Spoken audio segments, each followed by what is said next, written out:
გიორგი მარგველაშვილის მიერ ინაუგურაციაზე წარმოთქმული სიტყვა დღეს თითოეულმა პოლიტიკურმა პარტიამ სხვადასხვაგვარად შეაფასა.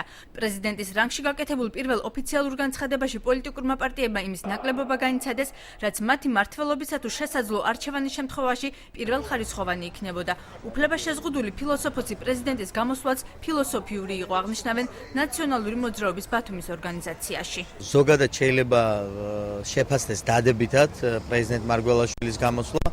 უბრალოდ სამწუხაროა, რომ არ გამახვილდა მის გამოსვლაში ორ მთავარ გამოწვევასთან დაკავშირებით აქცენტები არ გაკეთდა.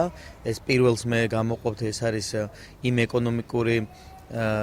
ეკონომიკური პრობლემები, რომელიც წინაშე დღეს საქართველოს დგაზე, იცით, რომ წლევანდელ ბიუჯეტში გარღვევა აქვს საქართველოს 600 მილიონი ლარი. და მეორე მთავარი გამოწვევა ეს არის, რომ პრეზიდენტმა, ახალარჩეულმა პრეზიდენტმა თავის სიტყვაში არ გამახვილა ყურადღება ოკუპაციაზე. გიორგი მარგველაშვილის განცხადება სრულ თანხმედრაში აღმოჩნდა დემოკრატიული მოძრაობა ერთიანი საქართველოსთვის წარმომადგენლის მოსაზრებასთან. პარტიის ბათუმის ორგანიზაციაში დღეს მხოლოდ იმაზე საუბრობენ, რამდენად ასრულდება დანაპირები. რასაც ჩვენი კანდიდატი ამბობდა არჩევნების წინ, იგივე გაიმეორა ბატონმა მარგველაშვილმა ინაუგურაციის დღეს.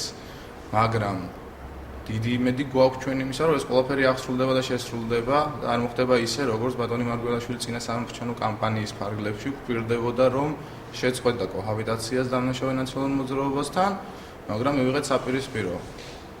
არსებული პოლიტიკური სუბიექტებიდან ინაუგურაციაზე მიწვეული იქნა მხოლოდ ნაციონალური მოძრაობა. ჩვენ ვიმედოვნებთ, რომ იგივენაირად არასრულდება დანარჩენი დაპირებები. შთამბეჭდავი ქვეყნის წარსულიც, აწმყოსა და მომავლის, საქართველოს ყველა მოქალაქის პოზიციის გამომხატველი. ასეთია აჭარის უმაღლესი საბჭოს თავმჯდომარის შეფასება ქვეყნის ახალი პრეზიდენტის განცხადებასთან დაკავშირებით. საკუთარი გონებით აღქმული გზავნილები მარგველაშვილის გამოსვლასთან დაკავშირებით საკონსტიტუციო კომისიის თავმჯდომარე მას გამოთქვა. დემეტრაშვილის განცხადებით მარგველაშვილი როგორც საგარეო, ისე საშინაო პოლიტიკას შეეხო.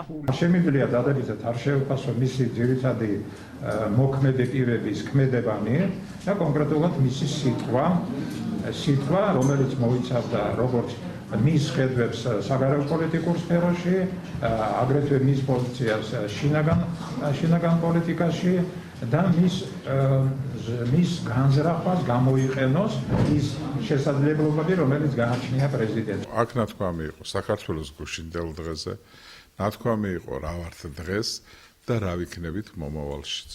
ეს იყო ჩვენი საერთო ხედვების, ქართული ოცნების, კოალიციის ხედვების გამოხატულება, წარმოთქმული საქართველოს პრეზიდენტის მიერ. გიორგი მარგველაშვილმა თავის გამოსვლაში, რომელიც ინაუგურაციისას გააკეთა, აღნიშნა, რომ დაცული იქნება საქართველოს ყველა მოქალაქის კონსტიტუციური უფლება.